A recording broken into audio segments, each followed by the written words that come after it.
e na videoaula de hoje nós falaremos sobre o amplificador integrador. O amplificador integrador, utilizando o amplificador operacional, nos possibilita realizar a operação de integração de um sinal de entrada, em que na saída nós teremos a integral desse sinal de entrada multiplicada por um ganho de tensão. Os amplificadores operacionais, além de fazer operações matemáticas básicas, como soma, subtração, multiplicação, nós conseguimos também realizar operações de integração e derivação. Para isso, nós utilizamos componentes não lineares, no nosso caso, o capacitor. O amplificador integrador, ao longo de muito tempo, foi um componente muito importante dos nossos controladores analógicos. Então, a função de ganho integral era realizada utilizando esse tipo de circuito.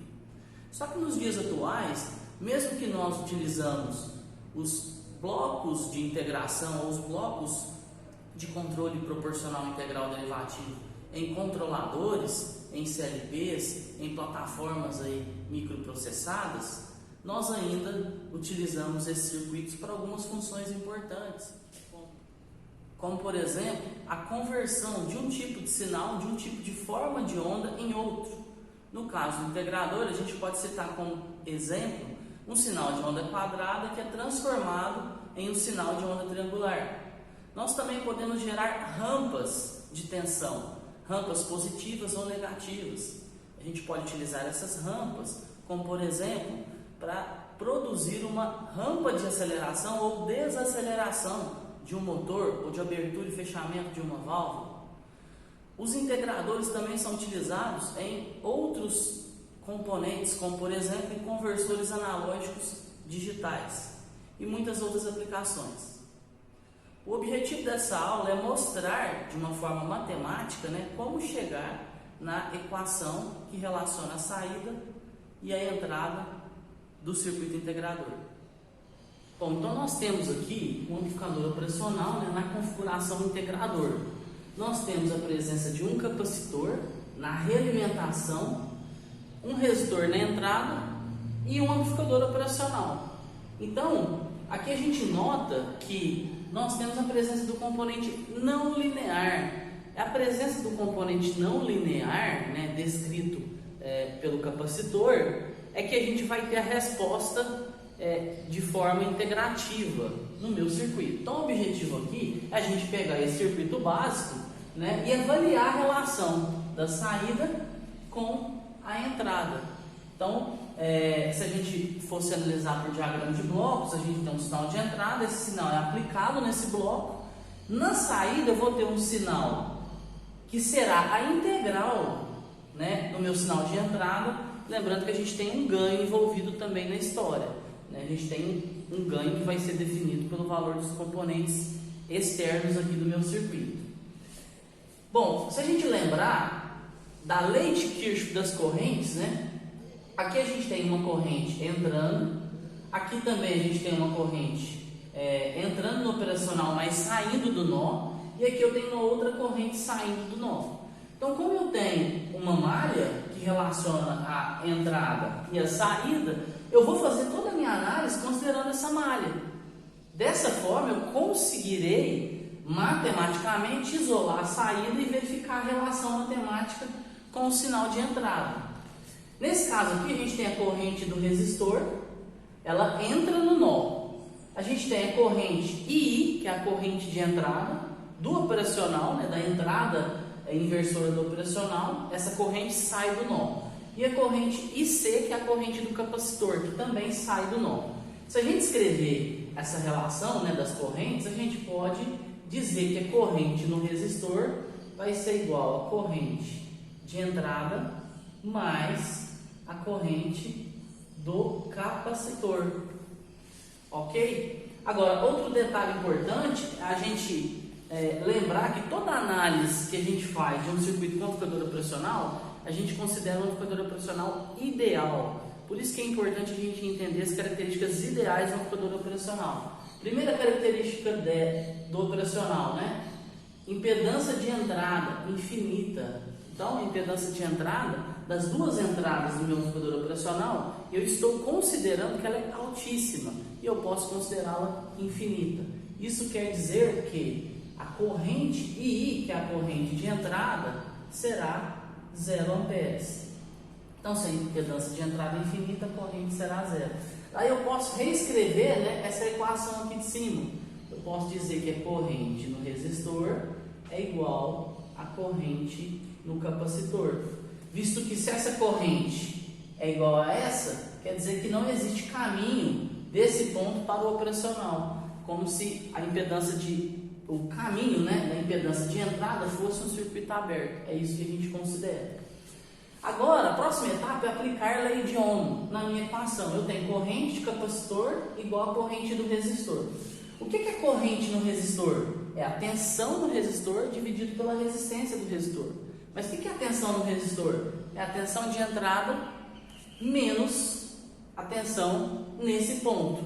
Porque tensão é diferença de potencial, né? Lá da física, o conceito. Então, a diferença de dois pontos. O primeiro ponto é esse, que é a tensão de entrada, e o segundo ponto, que é o outro terminal do meu resistor, é esse ponto aqui.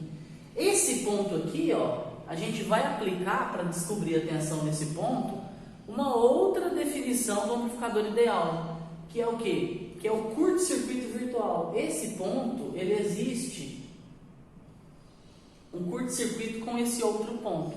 Eu estou dizendo que as duas entradas do meu amplificador operacional possuem o mesmo potencial elétrico.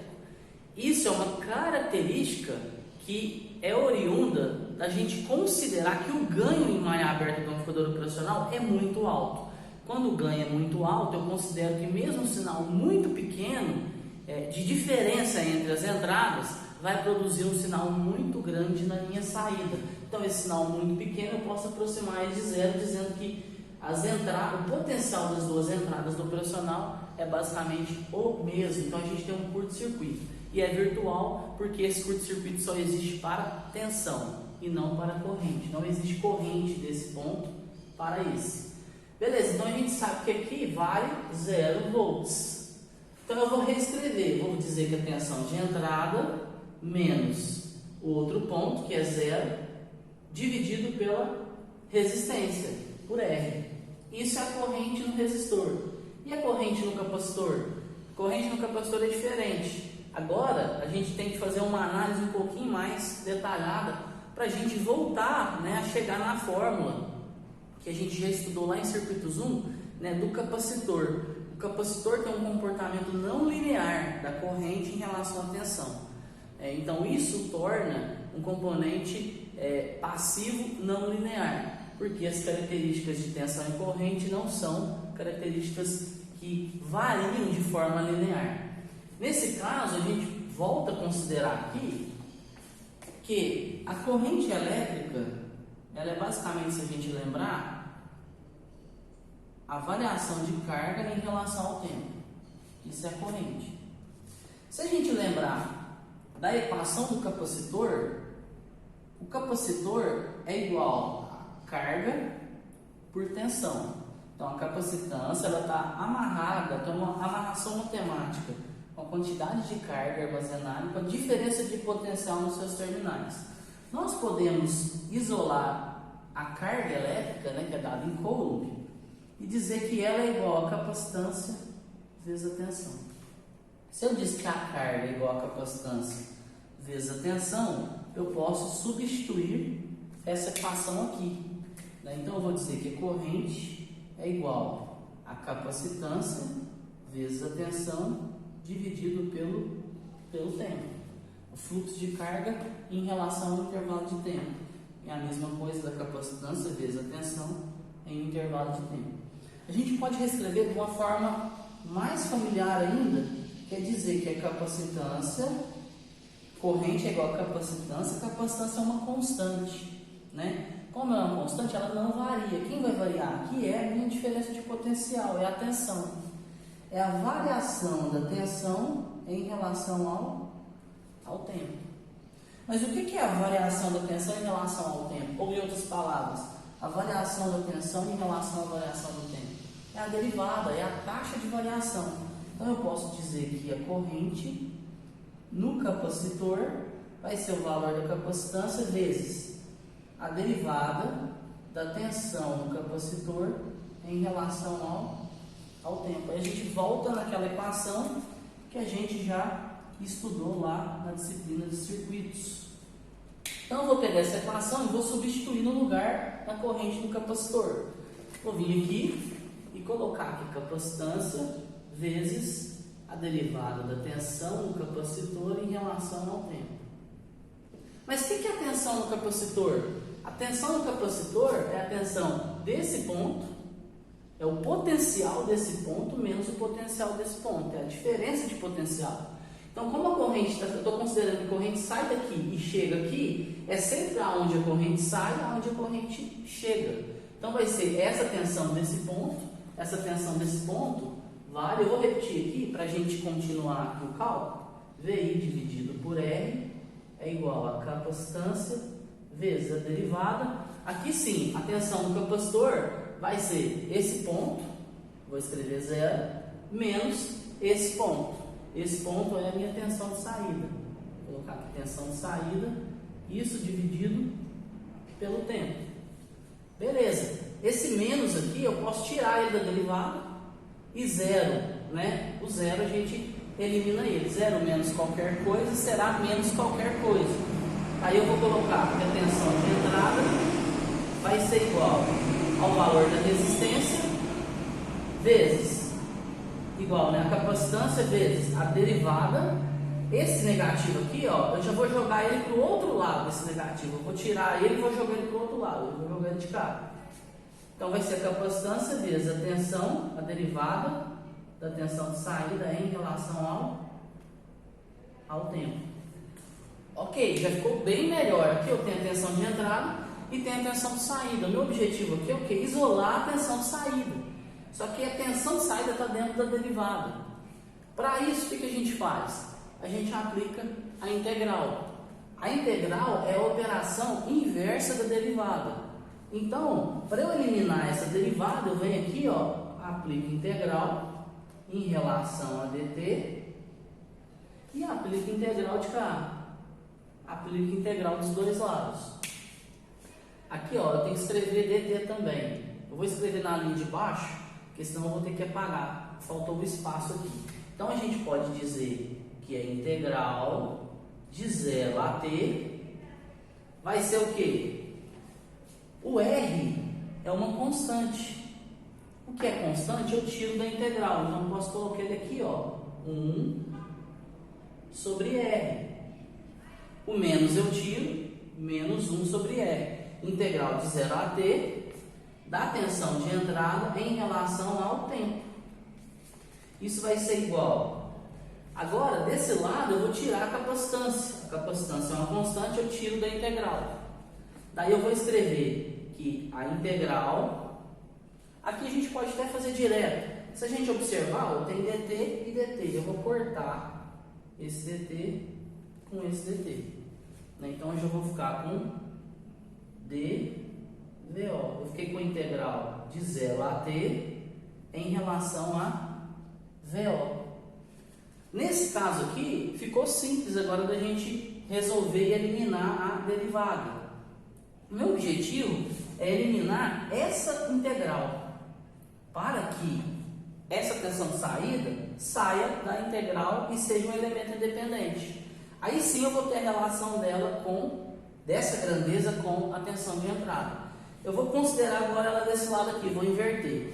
Então, se a gente observar que a integral de uma constante é como se eu tivesse um aqui. A integral de uma constante em relação a VO é basicamente VO. Então, a gente pode escrever aqui VO, a integral de uma constante em relação a VO vai ser o quê? VO no intervalo de 0 a t.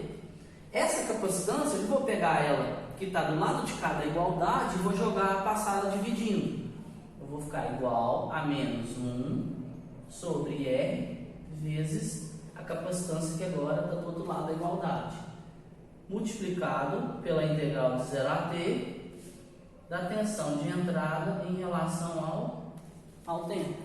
Se eu substituir agora, aqui eu vou ter o quê? Eu vou ter tensão de saída em relação a T, que é o final, menos o inicial do intervalo, que eu integrei, menos VO no ponto zero. Isso vai ser igual à mesma coisa que a gente repete. R vezes C, vezes a integral de 0 a T, e a gente está aplicando a integral em VI em relação a T, tensão de entrada em relação ao tempo. V0 no instante zero vai ser zero.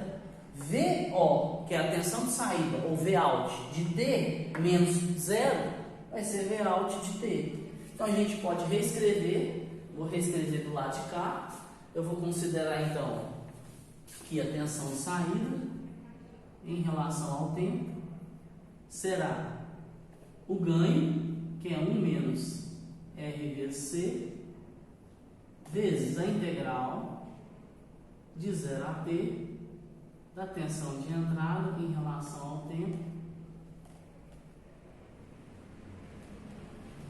Pronto, dessa forma a gente chegou na função de transferência do meu amplificador integrador.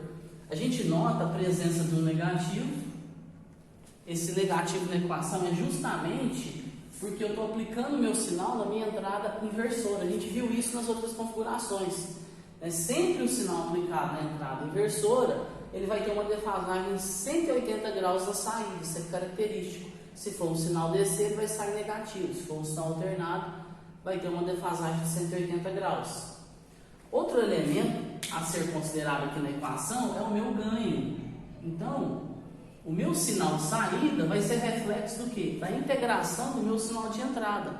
Só que além dessa operação de integração, o que eu estou fazendo? Eu estou fazendo uma multiplicação. Eu estou multiplicando pelo meu ganho. O meu ganho é 1 dividido por R vezes C. Então, como definir o ganho integral? Pelo valor do resistor e pelo valor do capacitor. Então, sempre vai ser considerando o valor dos componentes externos. Da mesma forma que nas outras configurações, como inversor, não inversor, somador, a gente sempre considera o valor do resistor e do capacitor, nesse caso aqui, ou dos componentes externos para as outras configurações. Vale lembrar que essa configuração que a gente viu aqui é uma configuração teórica do integrador. Normalmente isso muda um pouquinho quando a gente vai aplicar na prática. O que é comum é nós colocarmos um resistor aqui. A gente vem e coloca um resistor em paralelo com o capacitor. Por que isso? A gente melhora a estabilidade do circuito e a gente garante um ganho máximo. Porque o capacitor, ele tem a sua resistência, que a gente chama de reatância capacitiva, variável com a frequência. Então, se a frequência do sinal muda, a reatância capacitiva muda. Se a gente lembrar, a reatância capacitiva, ela é descrita como 1 sobre 2π vezes a frequência vezes a capacitância. Então, se a frequência aumenta, a reatância aumenta. Se a reatância começar a aumentar demais, se a gente lembrar que essa configuração é de um amplificador inversor. O amplificador inversor, o ganho do amplificador inversor é dado pela resistência de realimentação dividido pela resistência de entrada. Nesse caso aqui vai ser o R. E quem que é a resistência de realimentação? É a minha reatância capacitiva. Então a minha reatância capacitiva está aqui em cima. O meu ganho aqui vai depender da frequência. Bom, mas o que isso influencia? Se a frequência começar a crescer demais, essa reatância começa a diminuir demais. E se a frequência começar a diminuir muito, tendendo a um sinal contínuo, essa reatância começa a aumentar demais, porque é inversamente proporcional à frequência. Se essa reatância aumenta demais, o que acontece? Esse ganho aumenta muito. Então, um sinal, mesmo que com amplitude pequena, se ele tiver com uma frequência baixa e for aplicado a um amplificador integrador, ele pode ter a sua saída saturada muito rapidamente, porque o ganho vai ser um valor muito alto. Então, para garantir um ganho máximo, a gente coloca um resistor em paralelo. Se a gente lembrar, dois elementos em paralelo, a resistência equivalente é o menor dos menores. Então a gente limita no valor, né, do meu resistor que está em paralelo com o amplificador operacional. Bom, dessa forma a gente fecha a videoaula. Eu espero que vocês possam ter compreendido aí de forma clara o que foi tratado aqui. Muito obrigado pela atenção. Forte abraço, até a próxima.